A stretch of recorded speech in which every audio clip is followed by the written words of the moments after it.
Okay. Contact management సిస్టమ్‌లో so, ఫామ్‌లో మనం జావా స్క్రిప్ట్ అనేది రాసాము. JavaScript is used to validate client side validation. అంటే క్లయింట్ సైడ్ వాలిడేషన్ అనేది చేస్తుంది. For example user name enter చేయకపోయినా, పాస్వర్డ్ ఎంటర్ చేయకపోయినా so it will be ask and form ఇదే ఫామ్‌లో ఉండిపోతుంది. సో ఎప్పుడైతే మనం ఎంటర్ చేస్తామో it will be navigate to the next form. Okay. But we need to create a registration form. Registration form అనేది create చేయాలి. ఇక్కడ న్యూ యూజర్ క్లిక్ హియర్ అని ఉంది కదా, క్లిక్ హియర్ మీద క్లిక్ చేయగానే ఇది రిజిస్టర్డ్ డాట్ హెచ్టిఎంఎల్ లోకి వెళ్ళాలి. రైట్ నౌ నేను రిజిస్టర్డ్ డాట్ హెచ్టిఎంఎల్ అనేది నేను ఇంకా క్రియేట్ చేయలేదు. So now we are going to design registered dot HTML. Registered dot HTML అనేది మనం ఇప్పుడు క్రియేట్ చేద్దాం. So welcome back to our project. మన cms.com వెబ్సైట్ లోని లాగిన్ ఫామ్ లో so what we did is this entire form అనేది last time రాసేసాము. ఇప్పుడు రిజిస్ట్రేషన్ ఫామ్ కూడా మనం తయారు చేసుకున్నాం. Before going to registration table, registration form తయారు చేసుకునే ముందు రిజిస్టర్డ్ టేబుల్లో ఏ అట్రిబ్యూట్స్ ఉన్నాయి. So we already know that మన ఒరాకిల్ ఓపెన్ చేసి run SQL command line open చేసుకొని you will connect to what is that CMS contact management system లోకి లాగిన్ అవుతున్నాం. పాస్వర్డ్ కూడా contact management system. Now select star from tab. ఇందులో tables ఎన్ని ఉన్నాయి? Select star from tab. So ఒకటే table ఉంది, registered table అనేది ఉంది. రిజిస్టర్డ్ టేబుల్ లో select star from register. Right now A data అనేది మనకి లేదు. సో అందులో ఉన్న అట్రిబ్యూట్స్ ఏమున్నాయి మనం చూసుకోవాలి అంటే describe, DESC describe, register. Register అనే టేబుల్లో ఏ అట్రిబ్యూట్స్ ఉన్నాయో మనం చూస్తాం. అందులో user ID, user name, password, email, mobile number. So వీటన్నిటికీ కూడా మనం ఫీల్డ్స్ అనేది క్రియేట్ చేస్తున్నాం. సో ఆఫ్టర్ దట్ దానికి జావా స్క్రిప్ట్ అనేది రాదు. సో ఇప్పుడు ఫ్రంట్ ఎండ్ లో we are going to create registered dot HTML. So where we are going to create, go to our project explorer. Eclipse లో ప్రాజెక్ట్ ఎక్స్ప్లోరర్ మీద లోకి వెళ్ళండి. ప్రాజెక్ట్ ఎక్స్ప్లోరర్ లోకి వెళ్ళి అక్కడ కాలేజ్ మేనేజ్మెంట్ సిస్టమ్ .com మీద రైట్ క్లిక్ చేసి new HTML file, new HTML file అనేది క్రియేట్ చేసుకోండి. ఈ హెచ్టిఎంఎల్ ఫైల్ నేమ్ వచ్చేసి register. Okay, register. So you can click on finish. So now register page అనేది డాట్ హెచ్టిఎంఎల్ తలక default structure అనేది మన ఎక్లిప్స్ ఐడిఏలో వచ్చేస్తుంది. నా ఇప్పుడు ఏం చేస్తారు అంటే టైటిల్ ఈస్ రిజిస్ట్రేషన్ అని ఇద్దాం. Registration. Okay, registration is my title. So బాడీలో సేమ్ లాగిన్ హెచ్టిఎంఎల్ లో ఏ కోడ్ అయితే రాసామో బాడీ లోపల code, that means 100% table width లో 2 rows ఉంటాయి. ఫస్ట్ రోలో ఒక కాలమ్ స్పాన్ పెట్టుకొని డివిజన్ ట్యాగ్ ని ప్రొవైడ్ చేస్తాం. సెకండ్ రోలో 2 cells ఉన్నాయి. ఒకటి 40% విడ్త్ ఇచ్చాం, ఇంకో దానికి 60% విడ్త్ ఇచ్చాం. 60% విడ్త్ ఇచ్చిన కాలమ్ లో మనం ఒక ఫామ్ రాసుకున్నాం, ఏంటి? Login form. ఈసారి మనం ఏం చేద్దామంటే ఇదే టేబుల్ ని కాపీ చేసుకొని ఇన్స్టెడ్ ఆఫ్ లాగిన్ ఫామ్ బదులు రిజిస్ట్రేషన్ ఫామ్ అనేది మనం ఇక్కడ క్రియేట్ చేద్దాం. సో లాగిన్ ఫామ్ లో I will copy this table and paste that in this particular registration form లో నేను పేస్ట్ చేస్తాను. Okay, so table width is 100%. Okay, first table లో సో అందులో ఒక డివిజన్ ప్యానల్ రాసుకున్నాను. సో కాంటాక్ట్ మేనేజ్మెంట్ సిస్టమ్ అని రాసేసాను. ఈ 40% లో మనకి ఇమేజ్ కావాలి, కాలేజ్ మేనేజ్మెంట్ సిస్టమ్ ఇమేజ్ ఒకటి డౌన్లోడ్ చేసుకొని అది పెట్టుకున్నాం. ఈ 60% లో మనం ఒక ఫామ్ అనేది తయారు చేయాలి, రిజిస్ట్రేషన్ ఫామ్. సో ఈ ఫామ్ కి అంటే ఒక ఐడి కావాలి కదా. ఐడి ఏం రాస్తానంటే ఆర్ఈజీ ఫామ్, అంటే register form. ID is REG form. Action ఎందులోకి వెళ్ళాలి?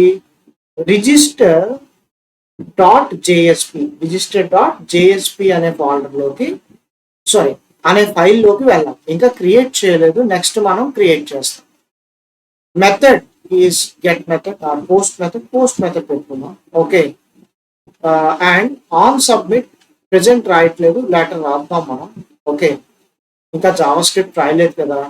సో టేబుల్లో ఫస్ట్ కాలం ఏంటి, ఫస్ట్ రోలో ఇవన్నీ తీసేద్దాం. ఓకే, ఈ పాస్వర్డ్ తీసేద్దాం, ఈ పాస్వర్డ్ అనేది తీసేద్దాం. అండ్ సిఎస్ఎస్ ఒకటి అప్లై చేయాలి కదా. సిఎస్ఎస్ ఎక్కడ అప్లై చేస్తాం, టాప్ లో external CSS link previous login లో మనకు ఆల్రెడీ ఉన్న లింక్ ఏదైతే ఉందో సేమ్ లింక్ ని కాపీ చేసుకుంటున్నాను.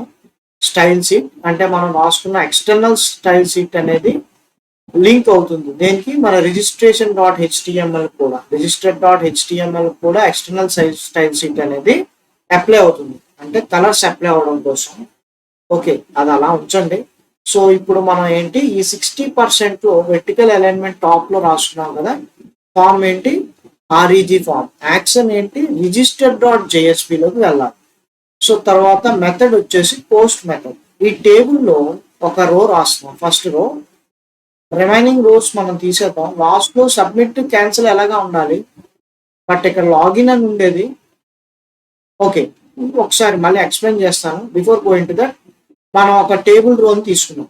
ఓకే, టేబుల్ రోలో టేబుల్ డేటా, ఈ సెల్లో ఏం రావాలి, యూజర్ ఐడి ఎంటర్ చేయాలి మనం. యూజర్ ఐడి, ఈ యూజర్ ఐడి అనేది మనం ఒక నెంబర్ కదా ఎంటర్ చేయబోతున్నాం. సో ఒరాకిల్ డేటాబేస్ లో ఫస్ట్ కాలం ఏంటి, యూజర్ ఐడి. సో టేబుల్ రోలో ఫస్ట్ సెల్ ఏంటి, యూజర్ ఐడి. సో ఇందులో ఇన్పుట్, ఇంకో సెల్లో ఇన్పుట్ కంట్రోల్ రాస్తున్నాం. ఐడి వచ్చేసి యుఐడి అన్నారు, UID for user ID. And server లో ఐడెంటిఫై చేయడానికి నేమ్ ఉండాలి, నేమ్ కూడా సేమ్ ఇస్తాను, యుఐడి. టైప్ వచ్చేసి it is a number. Okay, number. ఇలాంటి టేబుల్ రో మళ్ళీ కాపీ చేసుకున్నాను. టేబుల్ రో ఇక్కడ ఓపెన్ చేసాం, ఇక్కడ క్లోజ్ చేసాం. ఈ మధ్యలో 2 సెల్స్ ఉన్నాయి, యూజర్ ఐడి, ఇంకో సెల్ లోని ఇన్పుట్ కంట్రోల్ రాసాం. ఏంటి, యూజర్ ఐడి కోసం ఎంటర్ చేయడం, నెంబర్ ఎంటర్ చేయడం కోసం ఒక ఇన్పుట్ కంట్రోల్ అనేది రాయడం జరిగింది. నా ఇంకో టేబుల్ రో తీసుకోండి కిందన. సో ఇక్కడ ఏం రాస్తామంటే యూజర్ నేమ్ అనేది ఎంటర్ చేస్తాం, యూజర్ నేమ్ సెల్. సో ఈసారి input ID is uname and name is uname, name కూడా యూనేమ్. టైప్ వచ్చేసి type is text. Okay, next ఇంకో టేబుల్ లో తీసుకున్నాం, యూజర్ నేమ్ అయిపోయింది కదా. నెక్స్ట్ ఏముంది, యూజర్ ఐడి, యూజర్ నేమ్, తర్వాత పాస్వర్డ్ ఎంటర్ చేయాలి కదా. సో ఇంకో రో తీసుకున్నాం. Okay, another table row copy చేసి పేస్ట్ చేసుకుంటాను. ఈ టేబుల్ డేటా తీసేసి ఇక్కడ మనం ఏం చేద్దాం, పాస్వర్డ్ ఎంటర్ చేయమని అడుగుతాం. సో అండ్ దెన్ ఐడి వచ్చేసరికి పిడబ్ల్యూడి అండ్ నేమ్ వచ్చేసరికి పిడబ్ల్యూడి అండ్ టైప్ వచ్చేసరికి పాస్వర్డ్ అన్నమాట. Okay, type is password. Okay, password ని కాపీ చేసుకున్నాం. సేమ్ మళ్ళీ 2 సెల్స్ కావాలి. ఓకే, టేబుల్ లో యాడ్ చేస్తాను. కన్ఫర్మ్ పాస్వర్డ్ యాక్చువల్గా డేటాబేస్ లో ఉండదు, కానీ ఫ్రంట్ ఎండ్ లో మనం అడగాలి. పాస్వర్డ్, కన్ఫర్మ్ పాస్వర్డ్ మ్యాచ్ అవ్వాలి కదా. సో కన్ఫర్మ్ పాస్వర్డ్ అని అడుగుతున్నాం. సో ఇక్కడ ఒక ఇన్పుట్ కంట్రోల్, వీటి ఐడి చేంజ్ చేయాలి కదా. The ID is CPWD and name is CPWD and type is password. Okay, next ఇంకో సెల్, ఇంకో టేబుల్ లో తీసుకున్నాం. పాస్వర్డ్ ఎంటర్ చేస్తాం, కన్ఫర్మ్ పాస్వర్డ్ ఎంటర్ చేసాం కదా. నెక్స్ట్ మనకి ఇది కాపీ చేస్తాం because will be useful. Email enter చేయాలి కదా. ఈమెయిల్ ఎక్కడ, కన్ఫర్మ్ పాస్వర్డ్ తర్వాత ఇంకో రో, ఇంకో 3 తీసేద్దాం. ఓకే, ఇక్కడ ఇంకో రో అనేది యాడ్ చేస్తాం. ఇక్కడ ఏంటి, ఈమెయిల్, అంతే కదా. పాస్వర్డ్ అయిపోయిన తర్వాత మనకి ఏముంది, ఈమెయిల్.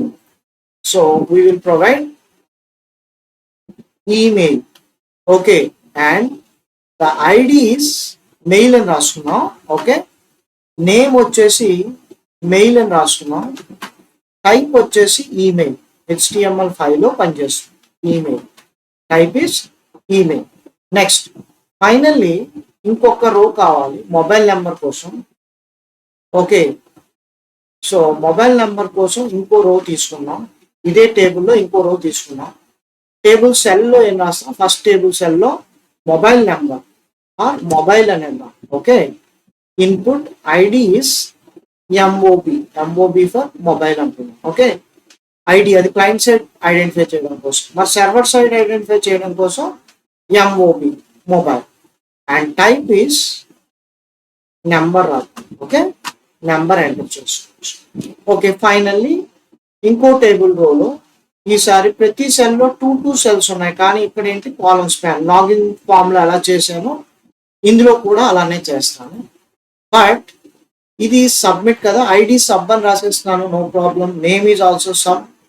ఒకటి క్లయింట్ లో ఐడెంటిఫై చేయడానికి, ఇంకోటి సర్వర్ లో ఐడెంటిఫై చేయడానికి.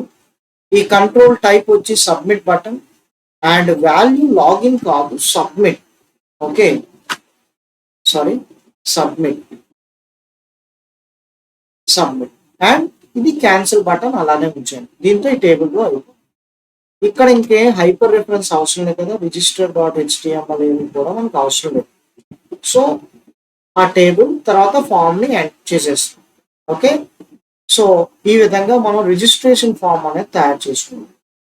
ఫ్రంట్ ఎండ్ నుండి అంటే స్టార్టింగ్ ఇండెక్స్ పేజ్ నుంచి చూద్దాం. సిఎంఎస్ మీద రైట్ క్లిక్ చేసి రన్ ఆన్ సర్వర్ అనేది క్లిక్ చేస్తే ఏ పేజ్ రన్ అవుతుంది, ఇండెక్స్ పేజ్ రన్ అవుతుంది. Okay, please select this one, start and click on finish.